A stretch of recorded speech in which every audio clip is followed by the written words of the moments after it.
Bonjour à toutes et à tous et bienvenue dans ce numéro 2 de Dans la peau de. Et cette fois on va se mettre dans la peau de Jean-Michel Aulas. Je suis Jean-Michel Aulas, j'ai une grosse entreprise, j'ai un club de foot qui m'appartient, je suis blindé de thunes. Pourquoi je me fais chier à faire une vidéo YouTube? Allez, salut les couillons, moi je prends le jet pour aller direction Saint-Barth. J'en ai rien à péter de la vidéo YouTube, je suis blindé de thunes. Je suis désolé, j'ai légèrement oublié que j'étais pas vraiment Jean-Michel Aulas, que j'étais pas blindé de thunes, que les vidéos YouTube ne me rapportaient pas d'argent, et puis de toute façon, on va la faire, donc c'est parti dans la peau de Jean-Michel Aulas. Et dans cet épisode, on va évoquer le cas Genesio, parce que c'est vrai que si on est à la place de Jean-Michel Aulas, comment on va gérer le cas Genesio? Parce que bon, Bruno, il est quand même au club, même s'il a fait quelques infidélités en tant que joueur et en tant qu'entraîneur au début de carrière et en tant que joueur en fin de carrière, ça fait plus de 35 ans qu'il est au club quand même, le Nono. Oui, je l'appelle Nono, j'aime bien, c'est un petit surnom que je lui donne. Il aime bien aussi, vous inquiétez pas, il est d'accord. Ça fait quand même 35 ans qu'il est au club, donc tu peux pas le gérer comme tu gérerais un mec qui est là depuis 6 mois, 1 an.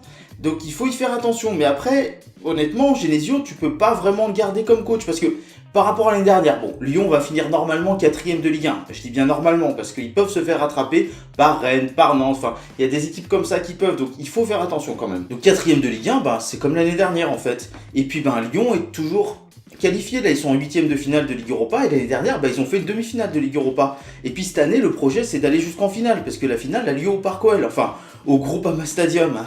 C'est vraiment de la merde ce nom. Donc pour le moment, ben, l'OL ne fait pas une saison qui est pire que l'année dernière. Et dans le jeu, ben, on peut pas dire que ce soit pire que l'année dernière, parce que bon, t'as quand même perdu Lacazette et Tolisso, deux joueurs majeurs, que là t'as récupéré Mariano Diaz et t'as l'émergence de Tanguy Ndombele, donc on peut pas dire que l'expérience soit au rendez-vous. Et au niveau du jeu, ben, on le voit, l'OL a toujours du mal à jouer plus de 45 minutes par match. C'est compliqué d'avoir un match complet, et l'OL a du mal à gérer ses temps faibles. Et ça, ben, Nono, il n'a pas pu y faire grand chose. En tout cas, il peut pas y faire grand chose apparemment. Du coup, moi, si je suis Aulas, je vais chercher un entraîneur qui est plus expérimenté. Mais quand le changer? Actuellement, je vois pas l'intérêt de changer l'entraîneur. Autant laisser Bruno finir la saison. Et puis au mercato d'été, on change d'entraîneur. Mais Nono, tu vas pas le laisser comme ça. Ça fait hyper longtemps qu'il est au club. Tu lui trouves un poste. Alors je sais pas, mais vu qu'il est très bon dans la formation du jeune joueur, bah, peut-être le mettre à la tête du pôle formation de l'Olympique Lyonnais, qui chapeaute les entraîneurs, qui gèrent les jeunes joueurs. Des petites choses comme ça, puisque de toute façon, l'entraîneur qui va venir à la place de Genesio, bah, il va certainement avoir son staff. Donc le mettre en adjoint du nouvel entraîneur, je suis pas sûr que ce soit une bonne idée, mais le mettre à un poste d'une sorte de direction du club, donc direction du pôle formation de l'Olympique Lyonnais, ça me paraît pas si mal que ça. Ensuite, qui choisir? Parce que là, honnêtement, je vois pas. Est-ce que... En fait, c'est en termes de budget surtout.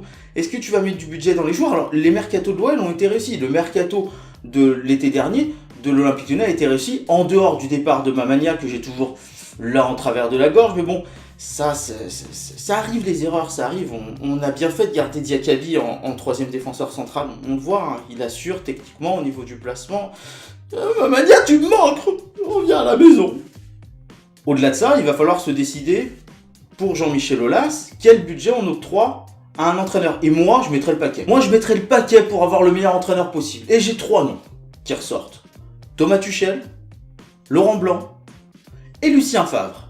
Ah ouais, Thomas Tuchel, moi j'aime bien cet entraîneur, je l'ai trouvé bien avec Dortmund. Après le problème du Borussia, bah, je pense pas que ça a été lui, quand même meilleur entraîneur de Bundes en 2015, 2016, j'ai un doute. Allez chercher sur Google et vous me dites dans les commentaires s'il vous plaît. Alors c'est sûr qu'il va être demandé par pas mal de clubs, mais évidemment il faut y aller quoi. Si on a des ambitions, il faut y aller, il faut mettre le pognon sur la table, parce que tu vas pas avoir besoin d'acheter 10 000 joueurs au mercato. Il y a qui? Il y a Fekir qui va partir, en dehors de lui, il n'y a peut-être pas beaucoup de joueurs qui vont partir. Et Fekir, bah, tu peux très bien mettre Aouar à la place. Donc Tuchel, Laurent Blanc, parce que bah, moi j'ai bien aimé ce qu'il a fait au Paris Saint-Germain, parce qu'il a quand même une certaine science du jeu, et puis parce que si on veut créer du jeu, bah, Laurent Blanc il a plutôt cette envie de créer un jeu de possession, un jeu de passe, et ça peut nous aider. Et puis Lucien Favre, parce qu'il sait y faire avec les jeunes, il n'y a qu'à voir comment joue Nice. Alors cette année ils sont un peu plus irréguliers, mais honnêtement, t'as pas le même groupe, c'est compliqué quand même.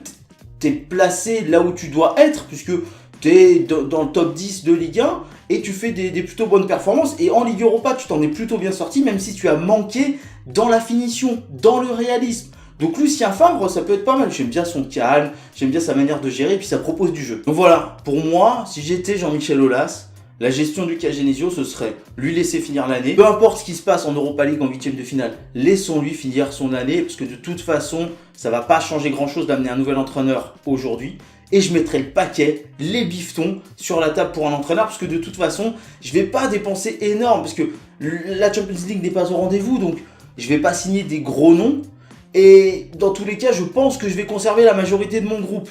Donc honnêtement, autant mettre le paquet sur un entraîneur qui veut créer du jeu, un entraîneur qui soit pédagogue, qui soit bien avec les jeunes, mais qui aussi de temps en temps leur rentre dedans parce que ça va pas leur faire du mal à ces petits genoux là qui se laissent aller en cours de match quand même. Voilà, je vous ai dit ce que je ferai à la place de Jean-Mimi. J'attends dans les commentaires, toi, de qui tu feras à la place de Jean-Mimi? Qui tu signeras en entraîneur? Comment tu gérerais Genesio? Tu le gardes Genesio? Tu le gardes vraiment l'année prochaine? Mais comment tu...